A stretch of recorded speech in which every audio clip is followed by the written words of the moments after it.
What it is, episode 57 of the Graham Avenue podcast, Industrial Burnaby's unofficial podcast. Pompano here in the dungeon with Cages and Sean, and we got some special guests here today.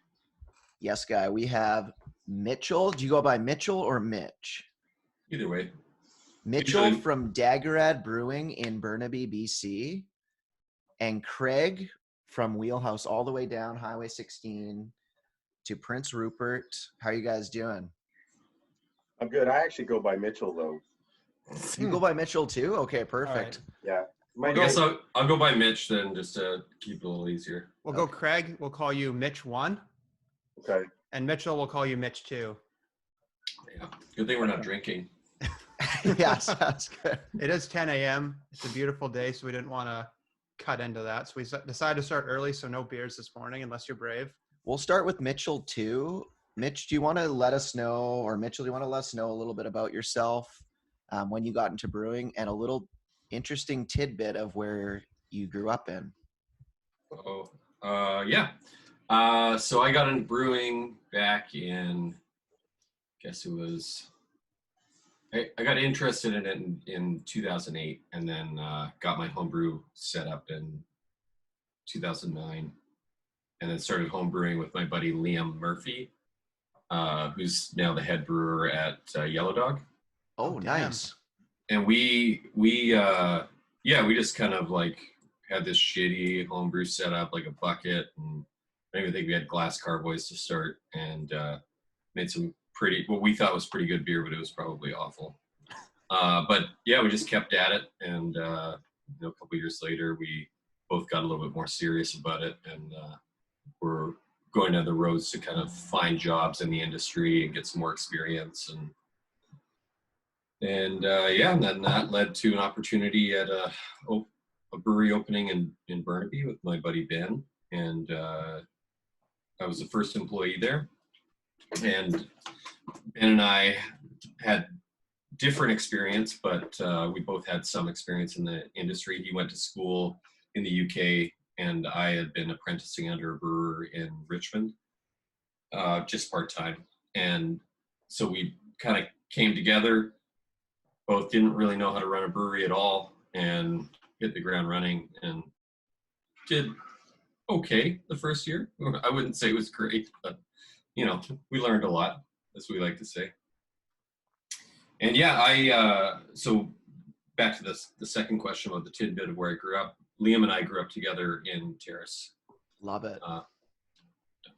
Just goes to show, like, not many of us have a lot of success and actually get at a Terrace and do something with our lives, but Mitchell is a perfect example of what you can do.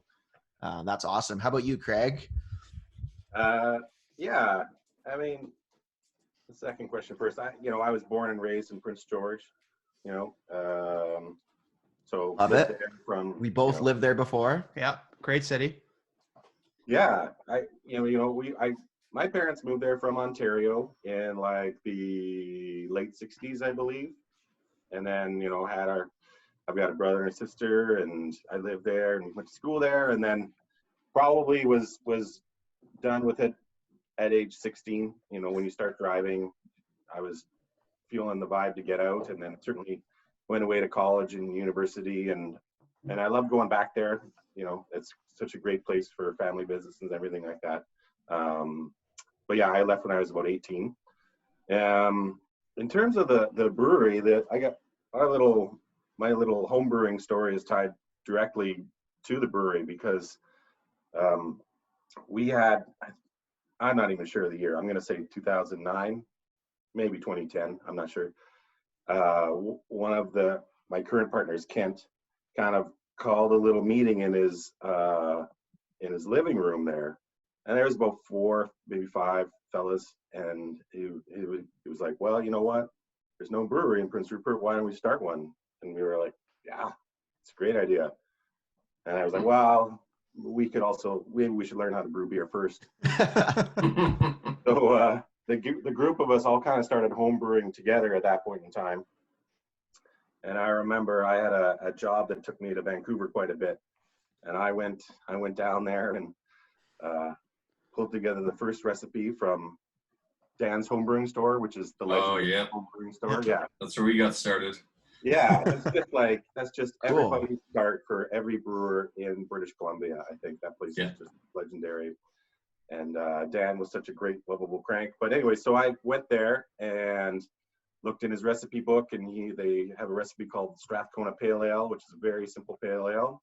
Mhm. And I bought, it wasn't even all grain. I bought like the liquid, like the liquid malt extract. But I had to get enough for 4 brews, and so I bought like the jug, this big jug of it. You didn't go for the drum, just like the whole drum. I think it was probably a 30-liter jug. Damn. But I had to fly home with it, and so Jesus Christ. So this is I remember. So this was back in the days when you weren't charged for luggage if it was up to like certain. Maybe that's still the case. Who knows with airlines? But you could get up to 23 kilograms. And so I remember I had to like take some of the liquid malt extract out of the jug, and then wrapped it up in plastic and put it into my luggage, Oh shit. and then kept that.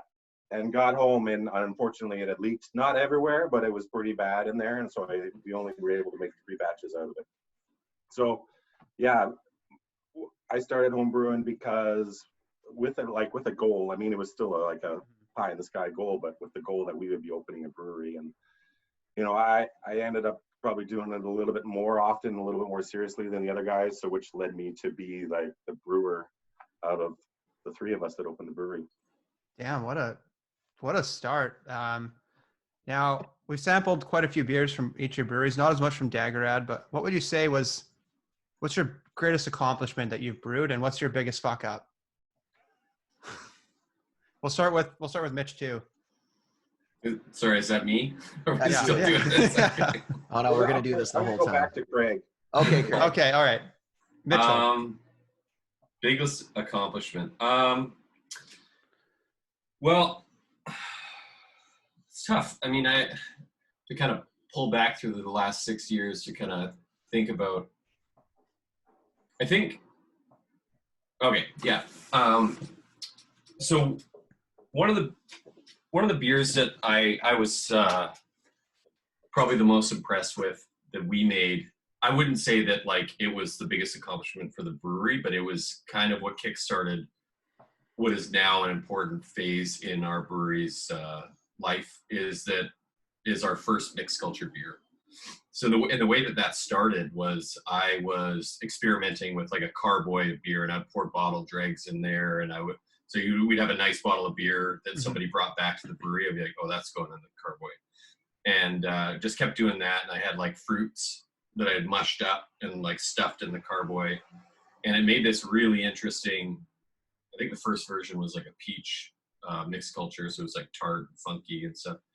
And one of our first barrels that we got from a winery, I was like, all right, we're going to put beer in this, like finished beer.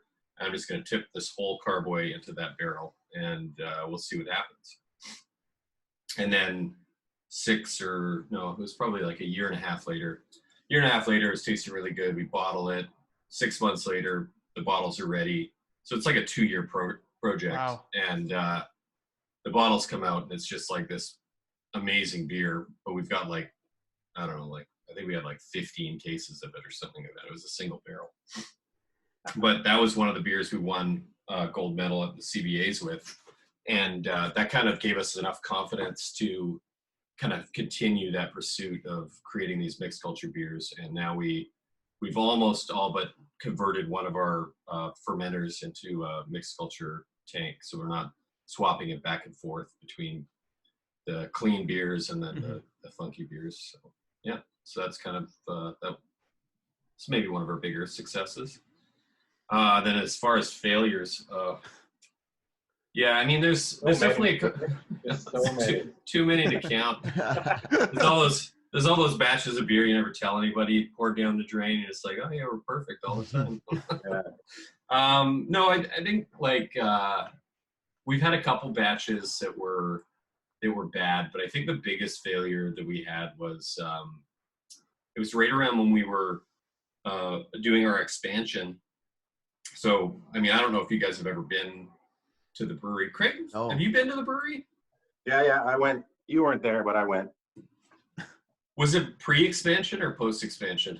Post. It was only last It was about a year ago, actually. I think it was last Oh, April. right. Oh, right. Yeah. Sorry, I missed you. That's okay. But yeah, we had one warehouse bay, and so that warehouse bay had this tiny little tasting room. This is the beginning. It had room for like 6 people, and then we had the bay, which had our cold room, our bottle conditioning room, and our brewery, like, and all our dry storage. And so we were quickly running out of room after year 2, and decided that we were going to do like a big expansion. We'd already acquired the second bay, but we were going to build this 50-seat tasting room in there, build a new cold room, build a warm room. And we're going through all this, and we're just kind of getting everything online step by step. And we got the first thing to go online was our warm room. So we had torn down the old warm room, and we had moved everything into the new warm room. And it was this engineered warm room that was supposed to have controlled heat top to bottom. It's like 26 feet tall. It can fit 27 pallets in it, and they're all on pushback racks. And we're like, oh great, this is amazing, it works. And so we start filling it up, and then we were pulling some beer out like a couple weeks later, and we're like, oh, this beer tastes just fucked. Like, it was just like what happened? And then we start checking the temperature, and the whole warm room had stratified. So it wasn't the way it was built, it wasn't recirculating the air properly once it got full. It was working when it was like half full, but once it got full, it stopped recirculating the air. So the top of the warm room got up to like nearly 40 degrees, which just cooked all our beer, and we lost 5,000 liters of packaged beer in that incident. It was pretty rough. Morale was really low. I bet. That's tough. Yeah. So we haven't had any to top that, and thank God, because that was brutal. Yeah. What about you, Craig? Best and the worst. Yeah, I mean, I could talk about awards. Awards are funny. They're very well. They are. The thing is like, my best is probably, our Smokehouse Porter has won a couple of Canadian Brewing Awards, and it's really one of the most gratifying aspects of the job when you can get one of those. But actually, Ben, who works with Mitch, has written a wonderful article on awards and how I don't even remember the title of it, but like, it's just like a double-edged sword. They're wonderful when you win, and they're completely frustrating and useless when you don't, because trying to judge beer is a completely subjective term. Totally. Yeah, and like, they're great, and kudos to everybody who has won awards or breweries of the year, like Daggerad has. But for us, it was I'm sure like everybody, but for us particularly, it was gratifying to win that award, because we're pretty isolated. I mean, there's Totally. the next brewery is an hour and a half away, and with text and calls we can do that, but we don't have a lot of in-person meetings or like tastings or sharing of things or that kind of stuff. So when we won, I think it was even the first award for our Smokehouse Porter, it was like gratification and justification that we're kind of, well, for lack of a better phrase, but we know what we're doing. Mm-hmm. So it's kind of, it was nice. So that's a really nice accomplishment. So it's nice to win those, and you certainly don't beat yourself up when you don't win, but if you win one of them, it's nice. That's awesome. Yeah, they're great. Yes, failures aplenty, more than More than there's time for. More than there's time for, yeah. And there are absolutely the failures where something goes wrong and you can't even figure it out. Like, I don't know why that beer kind of, like, there must have been an infection somewhere, improper cleaning protocol, or that yeast just crapped out and I can't even save that beer, so you end up dumping it. I'm not going to talk about, this isn't framed under a failure, but this is certainly an interesting one for us. I mean, I always bring this up as the worst beer I made. And we didn't package it. Well, we didn't bottle it, but we certainly did sell it. And it was a unique idea. It was an idea to like make a beer and age it on cedar, and partnered with some local guys who make skis out of cedar and everything like that. So they provided us with some really nice spare chunks of yellow cedar. And then I did a aging experiment with just cutting that up and then putting the beer on that. And we put it out, Really? and it was, yeah. And so it was interesting. Like it was like just a pretty simple base, a red ale with like multi flavors, and then the idea was to come in with a little bit of wood age, but cedar. And so it was interesting, and we launched it. But like in my in my opinion, basically it's like the beer that I put out there is like the one that I haven't enjoyed at all. Mhm. But it wasn't a dumper, so it's kind of scales of successes, I guess, and defeats. Yeah. That's awesome. I think well, I don't know anything about beer. I just like drinking it, but everything I always relate everything in my whole life to music, and it sounds like making a beer is sort of a bit like writing a song, or like I always go back to a band like Rush where they had some great albums and then they go a little too far. They try to do a few too many things with synthesizers and they get back. And would you say that's sort of a thing where you have to experiment, you have to take risks, and sometimes it's going to work, sometimes it's not? Is that something? Yeah, I think so. You gotta, like, if only for the creative outlet of us as brewers, right? We always thinking about what flavors you want to try, and you can push it, and sometimes things like cedar work and sometimes other ingredients don't. I just I love the thought though of everyone in Rupert just walking around picking spruce tips. And everyone be like, why are they doing that? Why are just a bunch of hipsters on the side, like just going around picking spruce tips? Yeah. Then you create something beautiful. What? Is that how you outsource your spruce tip picking?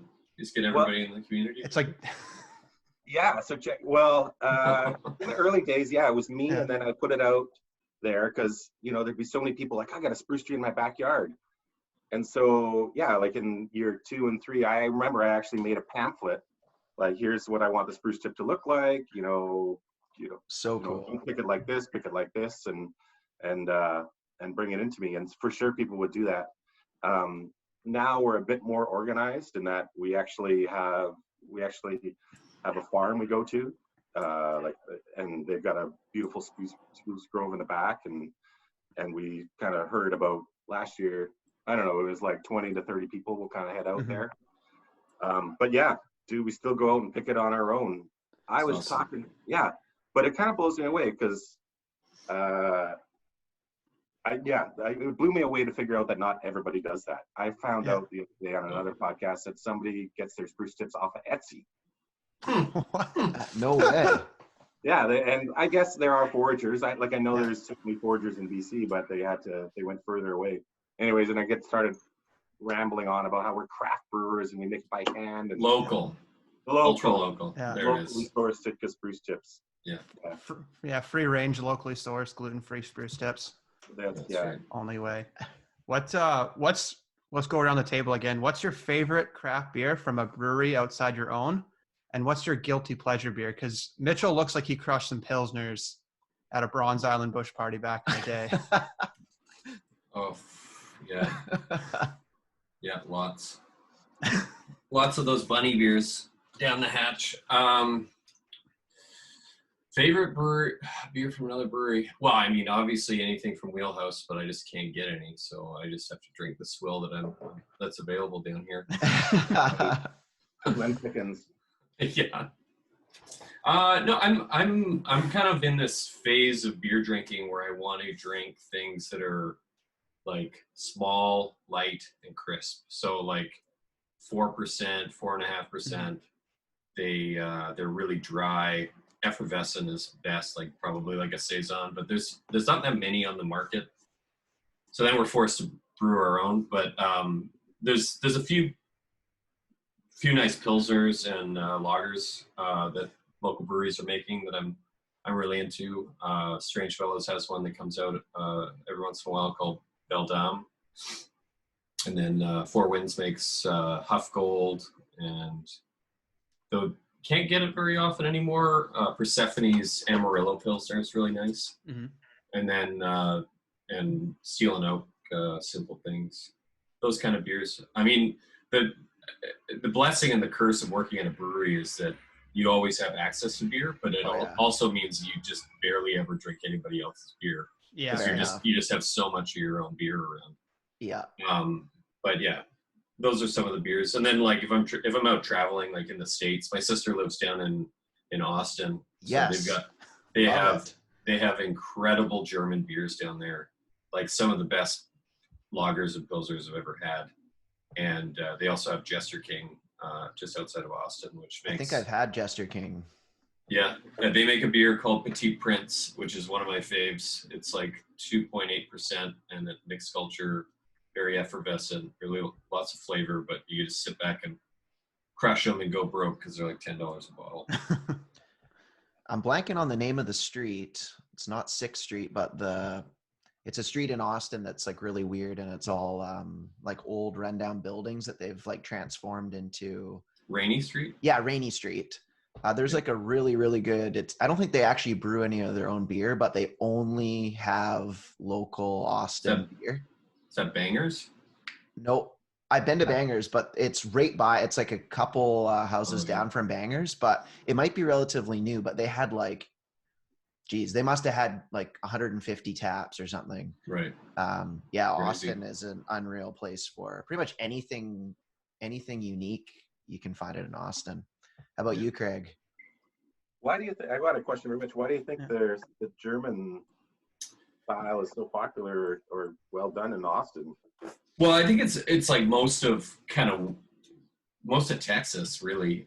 They had a lot of German immigrants, is what it is. Like there's a town called Fredericksburg right outside of Austin, like maybe a 45-minute drive, and it's like a German town. Like it's like they've got German beer halls, and they have like this big German. They like for Oktoberfest, it's like a huge citywide party, and so I think that a lot of the brewing tradition started with these bigger breweries that were opened in Texas, and then the brewers trained there started opening up their own breweries, and like Shinerbach is like one of the most popular like kind of craft breweries or craft beers in Texas, and or was anyways. But yeah, like Live Oak making amazing pilsners. There's a brewery called Austin Beer Garden Brewery, and it's just like they've won like I don't know 6 or 8 gold medals at the Great American Beer Fest for lagers. Like it's just ridiculous. Yeah, and it's hot, so you're not going to be it's crushing. super hot. You're not drinking a lot of imperial stouts in Texas. No. Definitely not. Yeah, I mean, I've answered this before, and I think Mitch is right. Like a lot of brewers, I guess, are switching their taste into these sort of well-crafted light beers, or light style beers, light in body, light in taste, and everything like that. And I think one of the reasons is, certainly we've been overloaded with a lot of like big beers, like imperial stouts and stuff like that. Mm-hmm. So as we all get older and bigger and fatter, we want to have something a little bit less on the old tummy. But also, one of the reasons why I think we like light ones is like there's a real they're actually, I usually tell people, they're really hard to make. Like if you're making like a big hoppy IPA, you can hide a lot of inconsistencies behind those hops or behind dark malts or something like that. Mm-hmm. But when I do my beer tastings, like I always tell people, it's like a kokanee is pretty much a scientific miracle that they can make that beer taste the same all the time. Yeah. So it's, kudos to those folks. It's not my style, but kudos to those folks to be able to always craft that beer in a like nice way. So yeah, like to shine on Mitch, I certainly enjoy a Burnaberry, and that's really a beautiful beer that I get my hands on. So, and he stole my other one. It's like Four Winds German Pilsner, the Huff Gold, is really a nice style too. The good thing is that I can head to like my liquor store and go and pick out a Dab or another kind of German Pilsner pretty easily. So it's nice. Yeah, I don't. What I was thinking about my answer on like what kind of other beers I would crush, and it's been a long time since I've had a kokanee or a Molson Canadian or something like that. I remember, I think it was a few years ago, I went to like a birthday party for one of my kids' friends, and the dad passed me a Canadian, and you almost fainted.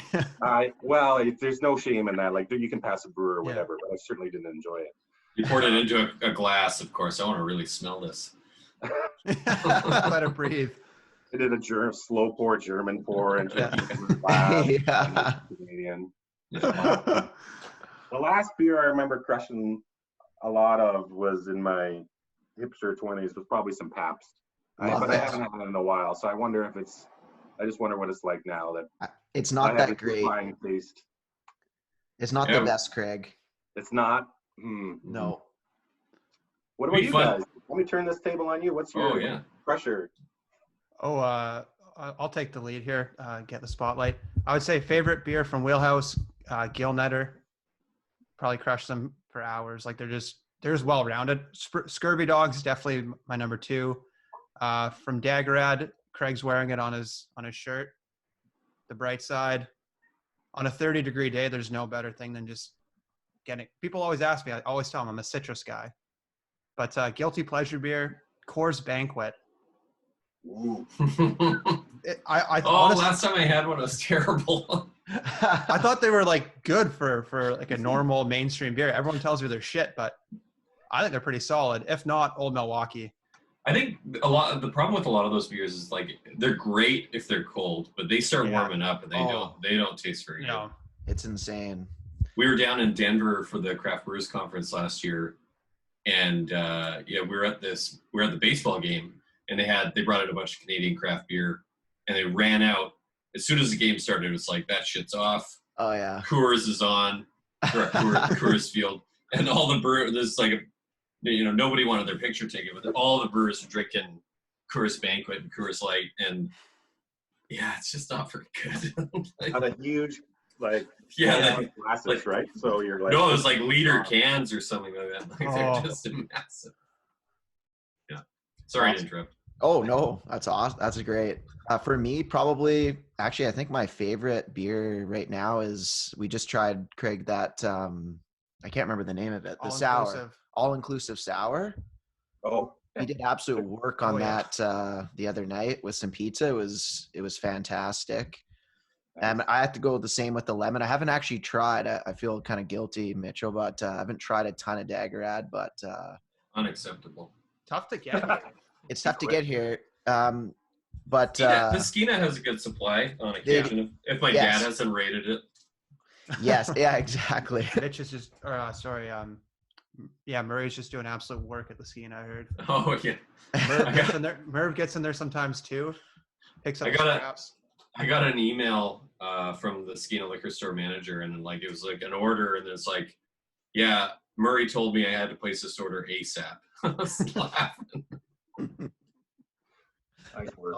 My guilty pleasure beer. I used to drink my play in university as I would take we were in Prince George. I'd just buy a case of Bush. You guys know Bush? Yep. And then you just chuck it in a snowbank, and then that's how you chill it. And then you just walk out your door, grab a Bush, and then, yeah, as I've got older and have more disposable income, I start to realize that it's horrible. So now I drink like Phillips, like Blue Buck. That's not even really a guilty pleasure beer, but I don't know if you guys have some friends from the island, so they like that. So that's sort of the beer of choice if I'm gonna not drink a local craft brew. Last Blue Buck I had it was tasting great. It was probably the best one I've had in years. They went through a little phase. I don't know if it was when they were growing that Blue Buck was all over the place. Like I loved that beer when I was first getting into craft beer, and then it just like, I'm not sure what happened to it. Went off the rails a bit. Or maybe my taste changed for a while, and they kind of came. I think they're pretty big, right? That's like a pioneer in craft beer and like really a gateway. What I call a gateway craft beer. Yeah. It's the it's available in a lot of places, and it tastes, different enough from, whatever, Canadian coconut, all those kind of things. So it certainly is like a gateway beer. And so kudos to them. I mean, they're pretty. Oh yeah. Phillips is so important to this industry, and they're making great beer still. And I just don't drink it very often anymore because fair enough. As 197 other breweries in BC. Yeah. One question I had just related to music, but one thing that I've really noticed, especially in Terrace, and Rupert is just what craft breweries have done for local music scenes. I don't know if Dagrad has live music, but I have a quick story. Actually, Gilnet, we played a show at Wheelhouse, and I drank so many Gilnetters that night, and I got to the end of the night and I sing a couple songs. Like I switched to I sing falsetto, and I went to sing and I had no voice, like nothing was coming out. It was so pathetic. So ever since that day, I can blame you, Craig. I've never had I don't drink alcohol when I play anymore, because I was just like, oh, so embarrassed at Wheelhouse. Luckily, no one cared, but it was a good time. But what I know for you guys is, like, can you guys maybe speak on what you guys do for live music and what you've seen craft breweries have done for like the local scenes in BC? I don't know if you want to start, Mitch. Yeah. So we've on and off had like some live music. Usually we would do it on like a Sunday.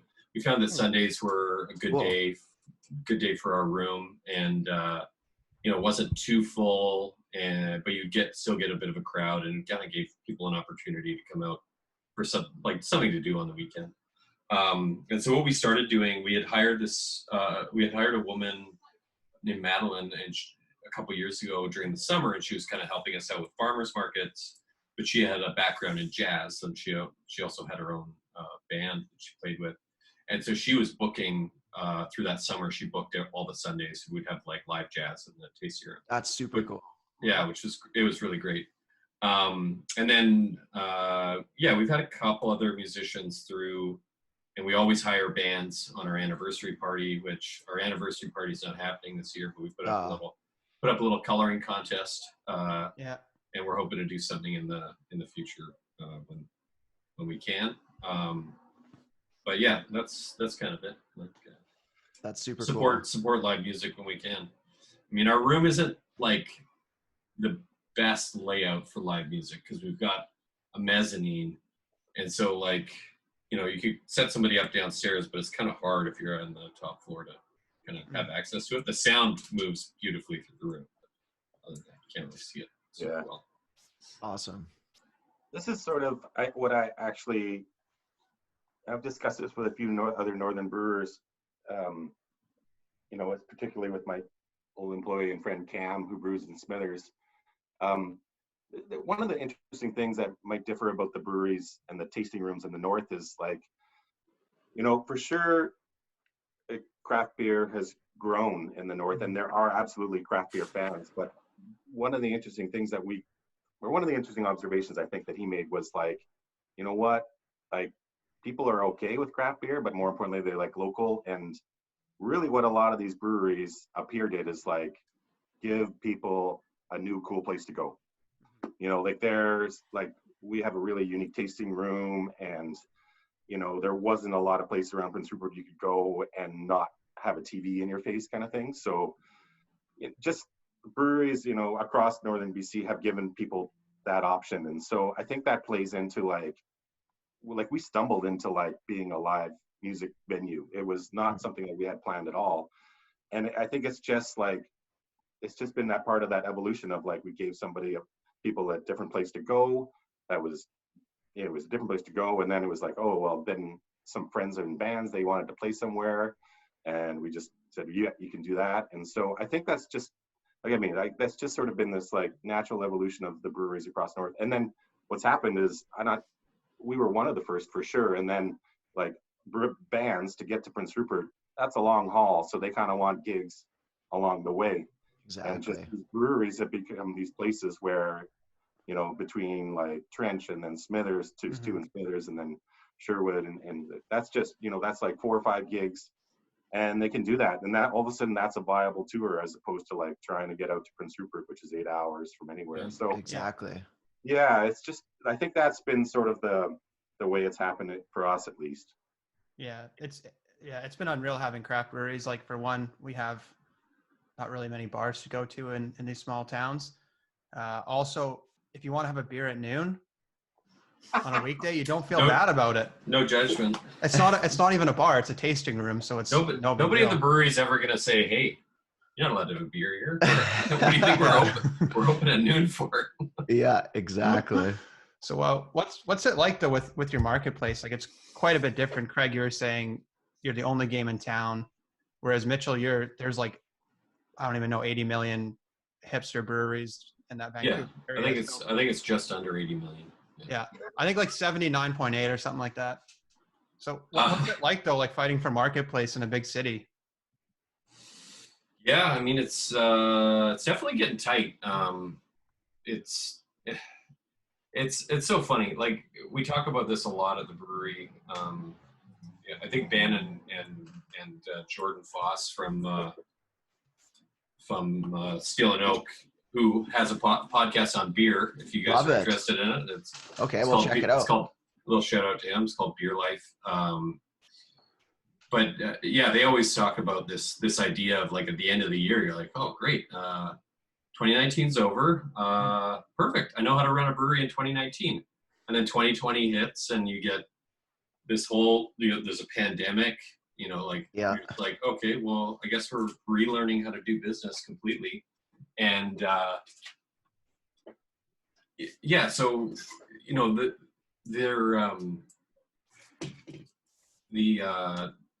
the competitive market is tough because it's always changing. Mm-hmm.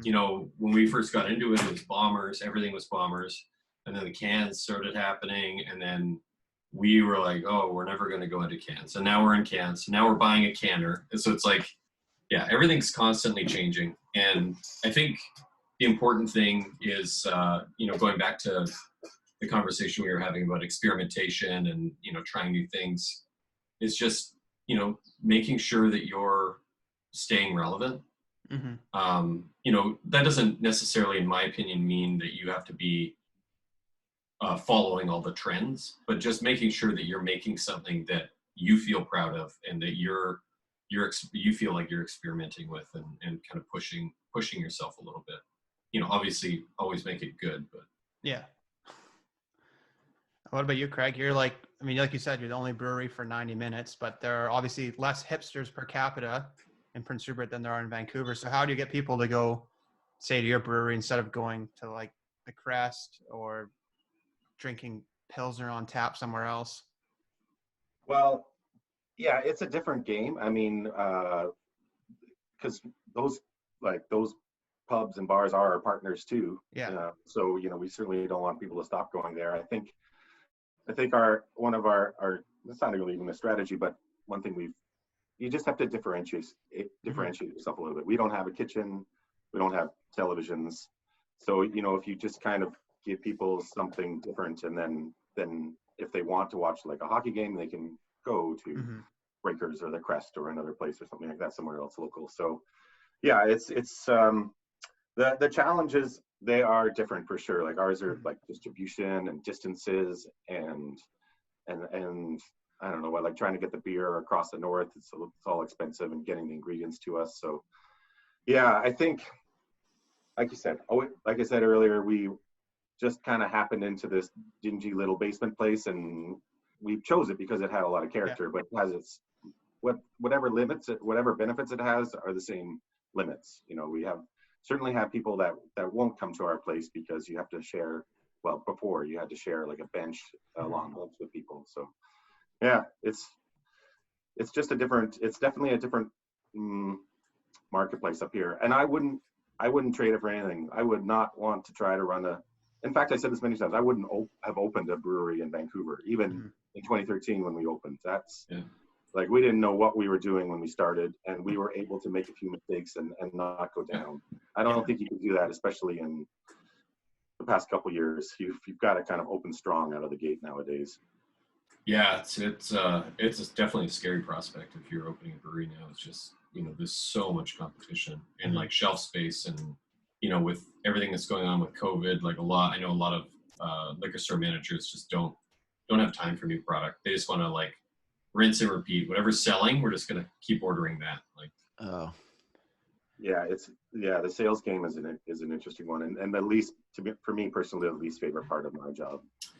Yeah, it's a lot of work. We're really we're hoping that like that that we can kind of pull back on some of our draft sales with the way things are going now, just because the draft game is so tough. It's so hard, and it takes up so much time for sales reps to be going out and like hammering draft accounts to try to get this tap, and then at the end of the day, you know, you've given them a bit of glassware and some coasters and tap handle, and it's like there's no margin in it.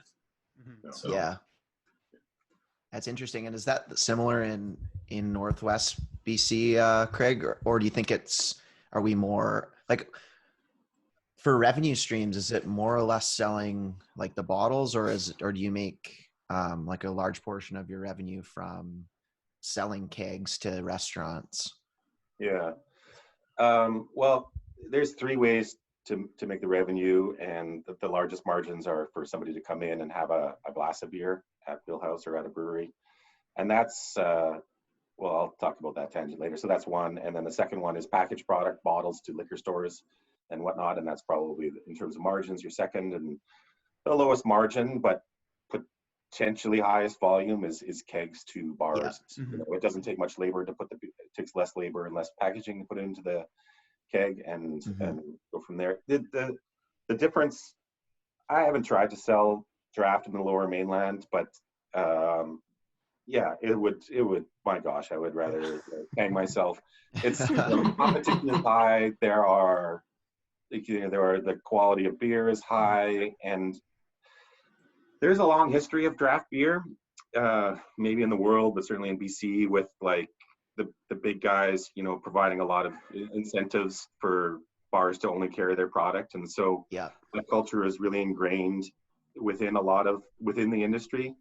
And so to try and crack that as a small craft brewery, it's nearly impossible. I mean, we not can worth offer, your energy. no, not with our margins or money or anything like that. I don't have money for umbrellas or those kind of things. And so, yeah, what we can offer is a local product that people want to drink and a quality product. And that's what you got to go on. And in some places, some partners, you'll find good partners that want to work with you. And other times it's just not going to work. So that's fine. Awesome. One other thing I was wondering, just along the lines of branding, and I see it a lot. I, again, bring everything back to either music or hockey, but with with guitars and guitar pedals, guitar pedals are a huge industry, and a thing that they do is the art on the guitar pedal sometimes is what sells the pedal more than the actual sound. And I've noticed that a lot with at least me, even as a consumer, like going into a liquor store and I immediately look at like the art on a can. I was just wondering, and I noticed both breweries have a very distinct aesthetic artistically, I feel. And I was just wondering if you guys could both speak on sort of what your aesthetic is and sort of what kind of art. I said that horribly, but what kind of art that you guys do? I'm not the greatest interviewer, but I would say like Daggerad, it always looks like you take a modern day hipster and put them back in the 1500s to do artwork, but it's always a little bit dark. Like it's like the village is going through a famine and this person's doing art. Like everything looks a little bit sad and like a very 1500s. Well, like Craig, you pull up your shirt, like it's a sad lemon. yeah, that's because it's been sliced in half and juiced. yeah, Exactly. So that's pretty dark. You think about it, you're massacring a lemon. So what's the process like for you guys? Well, we're really blessed with having just amazing designers. Their company's called 5,000 Fingers, and they were based in Montreal, but recently, before the pandemic, moved to Salt Spring Island. So they're working from Salt Spring Island. cool. Hopefully, it's worked out to be a good move for them. But yeah, they just have a great aesthetic. They worked extensively with Ben when Ben was designing the Daggerad brand initially, and like did a lot of hand lettering. They often will create fonts for us. They actually have there's a Daggerad font that they made for us that you can Awesome. buy. Wow. But yeah, they're just like over the top with the details and references to Art Nouveau and that stuff. So I think what usually happens is that Ben and I will come up with like, we're naming all these beers together, and we'll come up with a name, and then we're like, okay, we've got a name, and now it's like, what is this beer gonna look like? And so, like, for example, we had a beer called Forgotten Future that we put out, and it was about this idea of like what the future could have been if IPAs didn't just like dominate everything. So when we first got into the craft beer industry, we were like, oh, like, you know, this was before Fat Tug was out, and it was like Driftwood had Farmhand Saison. We're like, this is the future of craft beer. We're going to have Saisons, and they're going to be crisp and like light and drinkable. And then all of a sudden it just went in the totally other direction. It was just like IPAs, and then it just became like sweeter IPAs and hoppier IPAs. And so this whole beer started as like a concept of like, what would the future have been if we'd gone in the other direction? And so they took that concept and the name, and they kind of made the image look like an old sci-fi novel. Yeah. And then they had there's a little icon on the top where it was like a dude in a spacesuit discovering like George Orwell or something. Yeah, discovering these like Martian tank farms on this planet. And it's like, these are the forgotten beers that we could have had. Super Yeah, cool. really. And is Solo House Party about like you and your cat? Yeah. Clearly not me, because it didn't have a beard or my wild hair right now, but Yeah. It looked like your cat, buddy. yeah, he's right there. I don't know if you guys can Yes. see him. Blended in Yeah. early Oh, on. definitely a star of the show. Yeah. Yeah, so I don't think it was intentionally supposed to be me and my cat, but it was pretty awesome. I think we all really loved that. Marketing, That's great. Marketing and branding is a really interesting topic, and I think that it's one that a lot of listeners and you guys everybody can relate to. And it's obviously important. The shelves are getting crowded, and like you said, you'll go to the shelf, and especially on some of the really busy stores where it's just a wall. It's just a massive wall, and how are you going to choose? And so, yeah, whatever can catch your eye, and yeah, I think Daggerad's done one of the better jobs, and because it's just a couple of things. Like when we started, like a lot of people, we didn't have a ton of money, and so we were exploring like branding, which is an avenue, and that was, can run into certainly the tens of thousands of dollars depending on whom you're working with or whatever. So because we started to look into that and started to get into quotes in 2012 and 13 when we were opening, and we started our brewery for $60,000, so we didn't have $10,000 to fire off a brand. But we do work with a graphic designer, and there's a slight difference. I mean, I think a marketing company, a branding company, like will do all the things that Mitch talked about, like creating fonts and like thinking about like your holistic brand and how it all fits together. And maybe there's lines of beer that look like this and different lines like that. We found our graphic designer, Margaret Hansen. She's in Victoria because she was doing the Driftwood beers at the time. Those labels, missed them. Well, the old ones, not the new ones. I know. Yeah. I remember you told me about that when Liam and I came up with the collab. And I was just like, oh, that's why I like your labels so much. Right. So yeah, and if you look at Driftwood's logo with the tree and the design and everything like that, she's got a very, almost for a lack of a better, like a folk art style in a way. It's certainly colorful, it's bright, and she was coastal, and we loved Driftwood's style at the time. And so yeah, and well, at the time she was affordable, because even nowadays it's relatively good. So, but the difference is we don't have our own font, and like she's beautiful at the artwork and everything like that.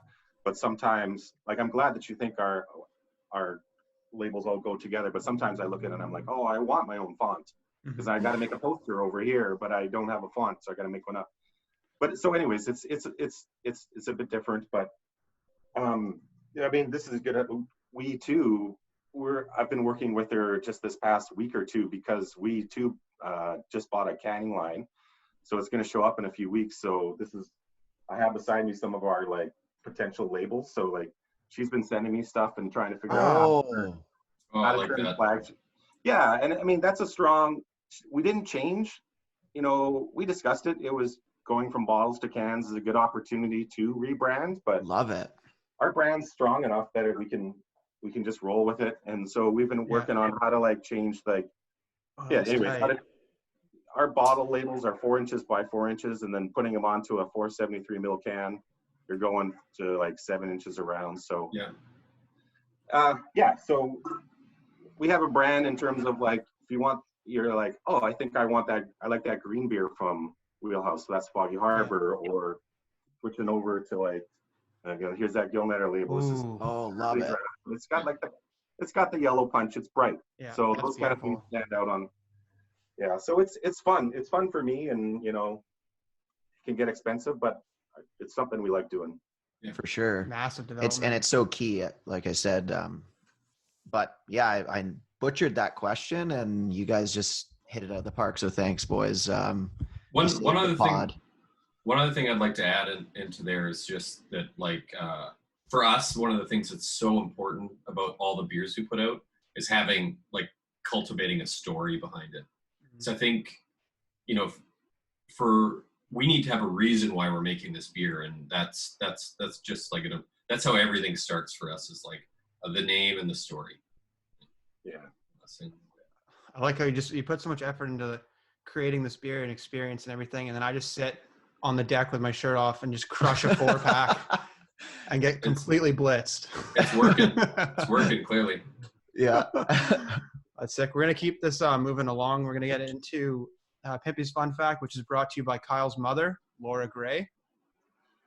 So this fun fact, beer related, in the 1600s, some monks in Germany only drank beer and water during their 40-day fast for Lent. They concocted an unusually strong brew full of carbohydrates and nutrients. In 2011, a journalist attempted to recreate their fast. He lost 25 pounds during the ordeal. I would go fully under just drinking beer and water Take that, for Atkins. 40 days. Have you guys ever done that? Have you ever just drank beer for an extended period of time and nothing else? No. Beer and maple syrup. That's I think that's like a Love cleanse, right? Yeah. Is it true that And at spruce Dagger, tip tea. Yeah. is it true that at Daggerad, like any of the new people that come working there, you guys just make them drink Daggerad for like a week straight? Yeah, it's just like Peanuts we and make them mainline 10 degrees. Which is our quad. Serious hazing. Yeah. No.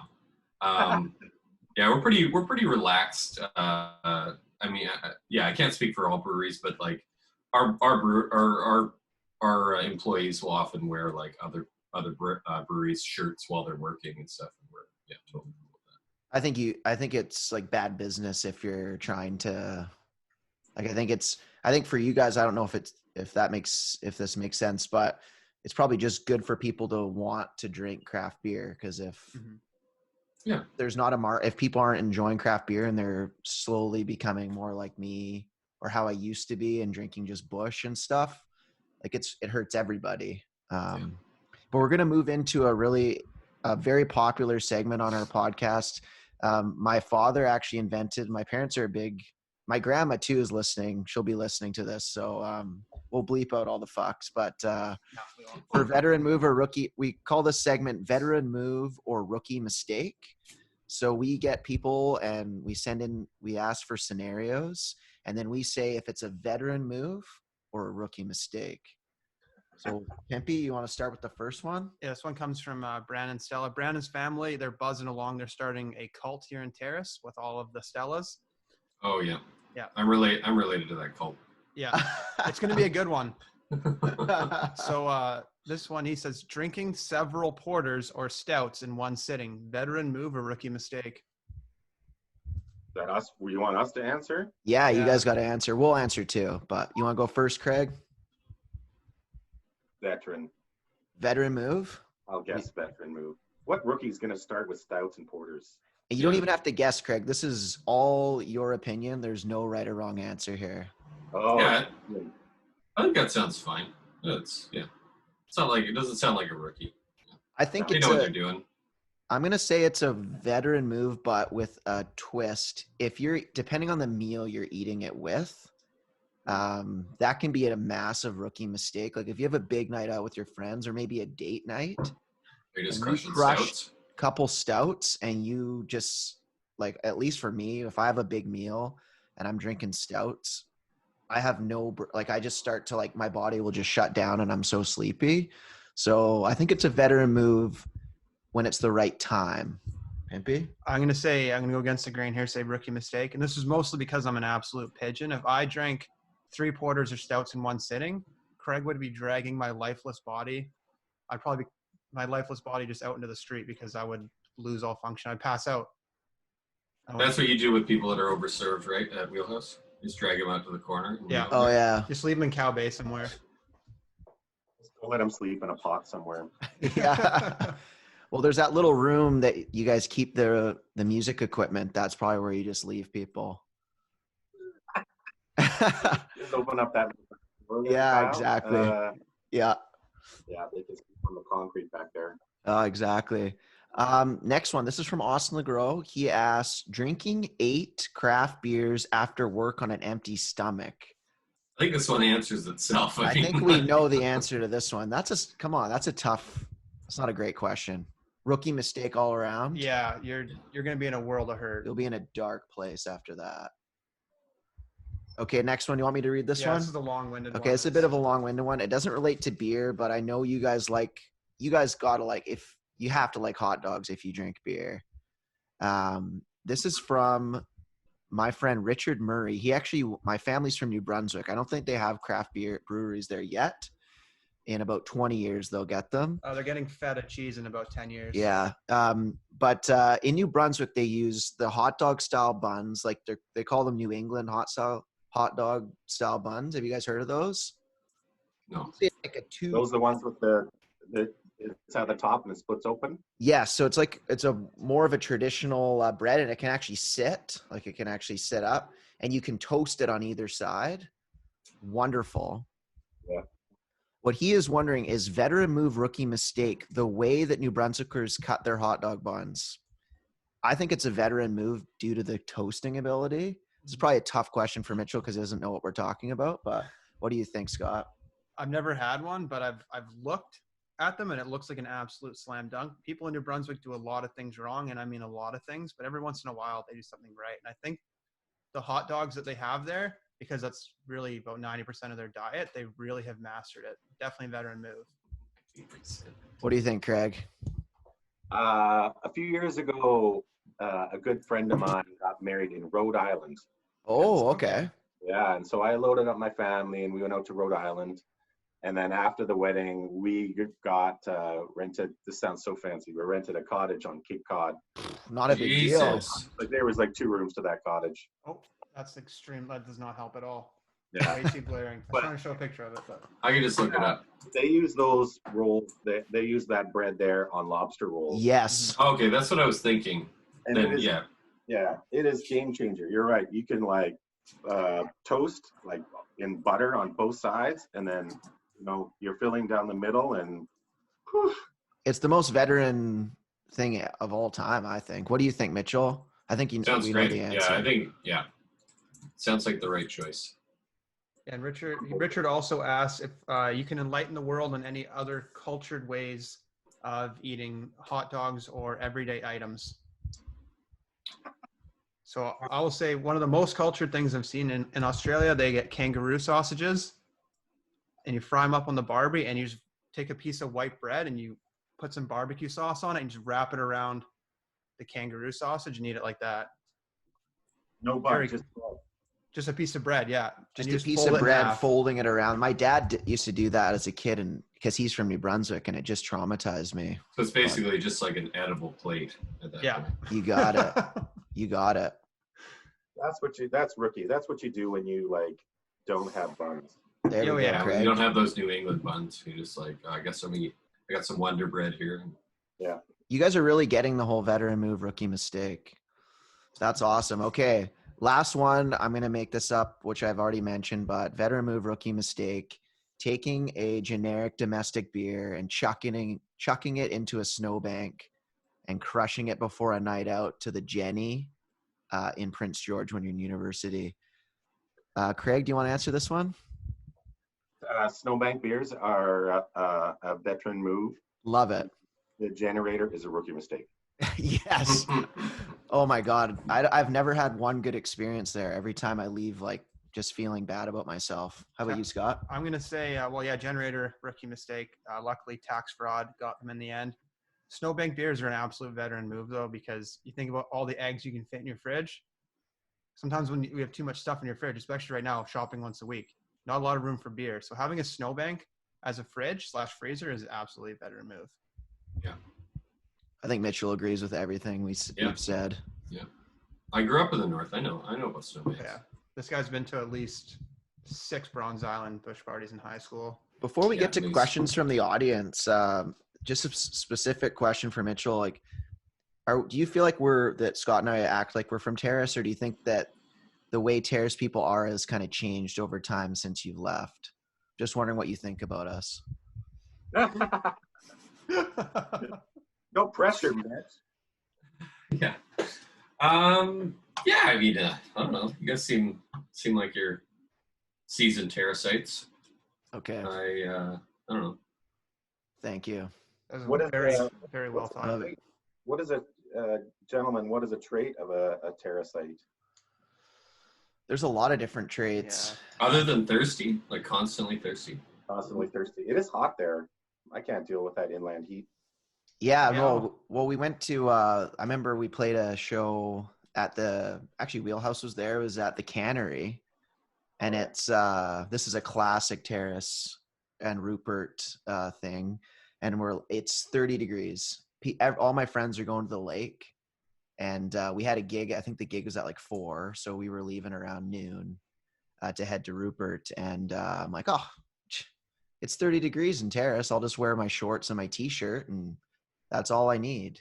We get to Rupert, it's like 13 and The misting. The Cannery? The Cannery. Oh, yeah. I had to actually go and buy a whole new wardrobe in Rupert. So that's That right there is a rookie mistake. That's the biggest rookie mistake you can do. But I don't know. How would you describe Terrace people? It's tough to say. We're getting more hippie and hipster, but it's definitely more of a redneck lifted truck type of vibe. I feel like I'm like kind of, because I drive like a Subaru and like I'm into like art and stuff. So I'm like not really I don't think I'm a terrace guy, but I'm trying to learn how to like hike and do some more. I got into rock climbing last year. So trying to do some like outdoorsy stuff, but Mitchell, it's tough. It's tough out here, man. You gotta know how to fish. Yeah, Probably like I don't fish. Probably go mushroom picking in the fall. Like, I mean, if you're not doing that, like, Yeah. guys. I know I've actually been living like I'm pretty much a fraud, but I'm like slowly trying to get like my rep in Terrace up. But that's why this podcast I think is helping. Might make it worse. Let's move into questions from the audience. We've got 2 questions. Sorry, what were you gonna say, Craig? Oh, those all sound like great traits. Thanks, Craig. You don't need to trade your Sub in for a lifted truck. Like, that's just. I know. I was thinking of getting like a huge lift and like bigger tires for the Subaru, but that might even get me more in the doghouse. So let's go on to questions from the audience, then we'll wrap it up. Thanks a lot, guys, for coming on, by the way. All right, this one's from me. This is an etiquette question. If you want to sample a beer, I mean, it's the same principle with ice cream. How many samples can you try before you need to decide on a beer? Like with the little taster glasses. Yeah, like what's kosher here? Like, because some people obviously they'll abuse the privilege. Like, what would you say is kosher? For us, yeah. I don't actually work at the bar very much or ever anymore, but I know for us, like we've got these tasters, they're 5-ounce glasses, and you get them in a plank, that kind of thing that's pretty standard. But when people want to try a beer, we actually have these smaller glasses, like 4-ounce glasses, and they get a splash. I'd say if you haven't made your decision by 4, then you're just like one of those people at the supermarket or Costco who are just there. Yeah. 100%. What do you think, Mitchell? Yeah, I'm going to give you a very similar response. Like, it's been a long time since I've worked in the tasting room. But, and I would be the worst person for this because I would just get irritated with them right away. Like, you can't like commit to something as small as a tape, like buying yourself a flight or I don't know. Usually we let people have a few tasters, and then it's like, they're not going to taste through the whole menu without our tasting room staff getting like super irritated. Yeah. It's more so, it's not the beer, it's just like the time it takes to like rinse glasses and keep serving this person these little tasters. So just be respectful. I'm gonna change my number to 2. Like realistically, if I'm a staff and you just, but 4 you're kicked out. I'll put a sign up. Fair enough. Yeah. Drag them out to the corner. Yeah. Put them in that little room. Yeah, with my lifeless body. Okay. Last question. You wanna read it out? Yeah, this one comes from our friend Cody J. Cody J might be the most kind of like jock, uncultured, Michelob Ultra drinking type of guy. He just upgraded from Bud Light to Michelob Ultra. Huge step for him. But he asks, "Hi brewers, Cody J here. Not much of a craft beer guy, more of a Michelob Ultra / Bud heavy guy. Might be looking into expanding my beer palette. Any recommendations on a nice, smooth drinking craft beer I can try out? Thank you, brewers." So what beer would you suggest for someone that's like just cracking into craft beer that doesn't want to get their senses attacked by like an IPA, but just something smooth that would be similar to like a domestic beer? Yeah, we're all making them these days. That's how we started the show talking about the kind of beers that we like.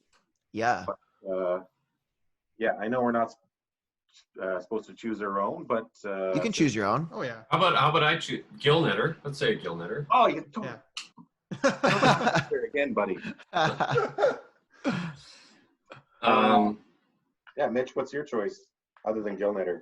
Well, in Terrace, I mean, like I haven't had them in a while, but Sherwood's making some pretty good lagers last time I was there. Like he's obviously a lager guy, so I mean, it's not a big step to go from like Michelob Ultra to like Sherwood Lager or something like that. And the other thing is like, tell him to think about where he's putting his money.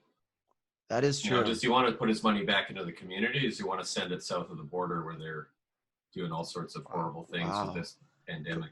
Cody J is actually in Chilliwack, which is the Terrace of Vancouver, but something to think about though. There's lots of great options in Chilliwack, including I mean, not too far away, but they're like Fieldhouse. They're making some lagers and stuff. So there's perfect. Options. Yeah. There you go, Cody. That's a great question. Well, there's like 5 new ones in Chilliwack and 5 Roads and Camp and. That's Langley actually. Is it? Campus Langley, yeah. Oh. I know, it's like basically once I get over the border, it's all fucking Langley. I don't know. Yeah. Once I'm outside of Prince Rupert, once I hit that Rainbow Pass, it's all the same. Mm-hmm. Yeah. Well, soon Terrace is going to be a suburb of Vancouver if they keep growing the way they're growing. That's right. Yeah. I got one last question, just a personal question for you guys. What's your favorite band? We want to humanize you guys. I think a lot of people think that you guys just sit in a brewery and just make beer all the time, but you're people too. What kind of music do you guys like? Craig, do you want to go first? It's all over the place. I'll go on a couple stories. I'll give a few examples. Here we go. Well, a couple of years ago, some friends of mine wanted to start playing records in the brewery, and then so I let them. One night we started a vinyl night, and then I joined them, and it's become a really fun thing for us and a really fun thing. People that go, well, I would like to come to one of those. Yeah, they're great. I mean, there's something about like Wheelhouse being in that small. You feel like you're in a basement house party, but it gets busy and loud, and so. I mean, I've had a record collection for a long time, but this vinylite stuff has totally ruined me. And I'm literally buying Beyonce records. Oh, wow. Nice. But I think I've really come back to loving 80s, and not even pop music, but 80s dance music. So nice. Growing up in Prince George, I'll say I didn't listen to a lot of New Order, but I've always enjoyed them in my adult life. But there's, you know, a band who was supposed to play live too that is, you know, you can't go wrong in their catalog. And so that's from the 80s. And yeah, so I'll go out and listen to some New Order. They need our money, I'm sure. Oh, that's awesome. Oh man, they're so probably so hard up. On the topic of records, I also have a record collection. Oh, love it. Couple not probably as extensive as Craig's, but a Couple couple years Harry Potter ago. books there too. Oh yeah, of course. A couple of years ago, my good friend of mine and I were having a chat about records and like what we were buying records for, and it's like I'm basically buying them as like the music that I like, kind of like my favorite albums of the moment. Like, so I'll buy a record and be like, this album kind of was important to me in like 2009 or 2014 or whatever. Yeah. Which is nice because now I've got like a small collection of records and music that I've really loved over the last 10 years or whatever. And so I've got and I'll just throw them on when I'm feeling like I want to listen to like a whole album. I like the opportunity of listening to like a streaming service, but I ultimately like listening to albums in entirety. I don't like unless it's like a really well curated like playlist. I don't prefer playlists. Yeah, I agree. And the thing about vinyl too is you can get down a dark path and just because there's so many vinyl records to buy, and so I kind of have the same rule where it's like it has to be an album that I like really, unless someone's going to give it to me. But if I'm going to purchase an album, it's got to be something that I consider to be like an album that I want to listen to front to back. But and any particular album that's your favorite right now, Mitchell? I'll grab 3 and I'll show you them. Awesome. Those will be my top choices right now. One sec. Right there too. Yeah, it's really interesting how it's a different playlist culture versus vinyl culture. I mean, when I'm at the brewery, I'm not going to go and we don't have a record player, but I'm not going to go change the record every 20 minutes. Oh, exactly. Like, yeah, for me, I love Spotify and I love I love streaming, and I find a lot of my new music from streaming, but I think it's the same thing when Mitchell was talking about like the beer and telling a story.